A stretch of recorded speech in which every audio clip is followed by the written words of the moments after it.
Hi friends, இன்றைக்கி என் தம்பியோட close friends birthday. வாங்க பர்த்டேக்கு போகலாம். அவங்களுக்கு கிஃப்ட் பேக் பண்ணோம்ல, அதனால் போய் கவர் வாங்கிட்டு வந்துட்டோம். ஒரு வழியாக பேக் பண்ண போகிறோம்.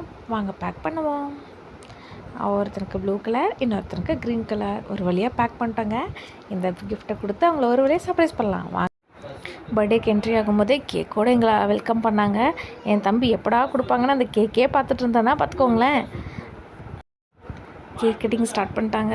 வாவ், ஹாப்பி பர்த்டே நல்லா நன்னகலன்.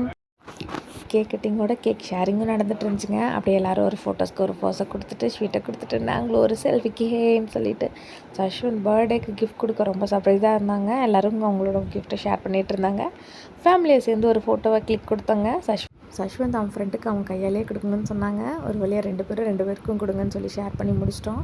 அப்படியே கேக்கு, மிக்சர், சாக்லேட்டு அப்படின்னு சொல்லிட்டு அப்படியே ஒரு சின்ன பார்ட்டியாக அரேஞ்ச் பண்ணிட்டாங்கங்க. பர்த்டே பாய்ஸ் விளையாடிட்டே இருந்தாங்க. ஒரு வழியாக எங்கள் கிஃப்ட்டை பிரித்து பாருங்கடான்னு சொல்லி உட்கார வச்சிட்டோங்க. அவனுங்க பிரிக்க ரொம்ப எக்ஸைட் ஆகிட்டாங்க. கடைசியில் அவங்க ரொம்ப ஹாப்பியாக இருந்தாங்க. பிகாஸ் அவங்களுக்கு பிடிச்ச காரே நாங்கள் கிஃப்ட் பண்ணியிருந்தோம். ஒரு வழியாக பர்த்டே பார்ட்டி முடிஞ்சதுங்க. Happy ending.